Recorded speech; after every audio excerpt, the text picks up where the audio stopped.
Well, that moment is right now, actually, and we've got Babajide Ogunsanwo, our data and information analyst here in the studio. Thank you for coming on again today. But now we're focusing on the appointment of heads of security agencies over time, perhaps ministers as well. So, Jide, you've been doing some digging.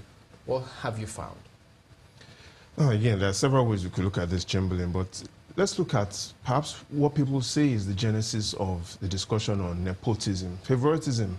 Some point out to what happened 9.5 decades ago, the first constitution, the Clifford's Constitution. Some say because it was pro-South, that was the genesis of nepotism. However, some say no. Some say let's look at the genesis of the presidential system.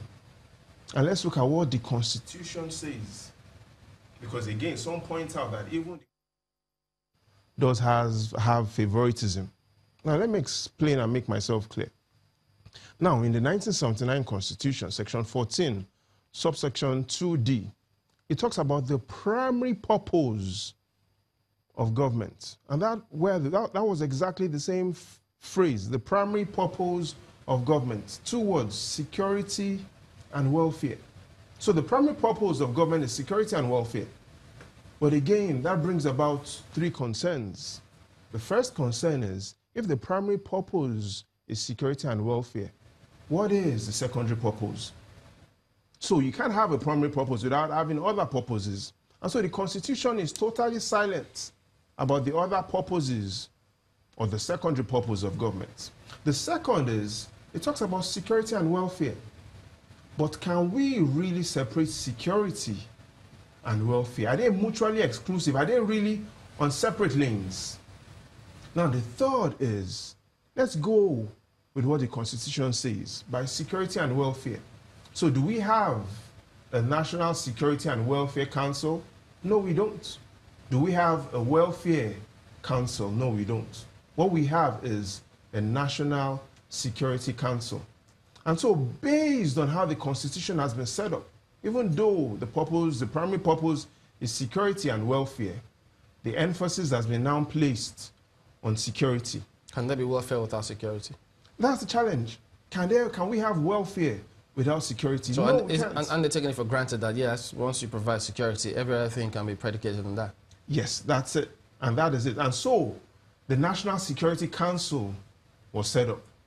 And today, the challenges we have is the economy is more pro-security focused than welfare focused. And that's why there are still several challenges of illiteracy, poverty. And even in the National Security Council, are set up by the Constitution. There are 8 primary members, what we call the S8. Now, who are these guys? The President, who is the Chairman, the Vice President, the Chief of Defense Staff, and then we have the Minister of Defense, the Minister of Internal Affairs, the Minister of External Affairs. And to add to this group of 6 that I've mentioned, we then have the National Security Advisor and the Inspector General of Police. Now, it gets very interesting from there on, because we now know that the primary purpose of government is security and welfare.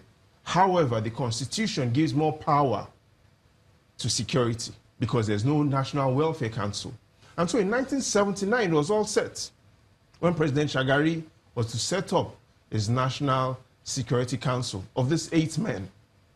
The challenge was that 6 out of these 8 were from the North. Only his Vice President, Dr. Alex Ekweme, late now, and his Chief of Defense Staff, General Akinrade, were from the South. And so the discussions of nepotism started 4 decades ago. 6 out of 8 of his Security Council were from the North. But how did President Shagari sail through all of this? He held on, and he gave what people said. He gave welfare to the South. And so what is described as... Welfare that's economy?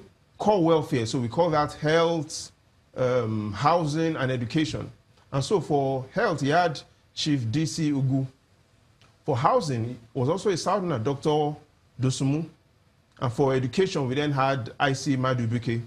So in wiggling out of the discussions of favoritism was that even though security was centered in the North, welfare, in terms of core welfare management, had been given to the South.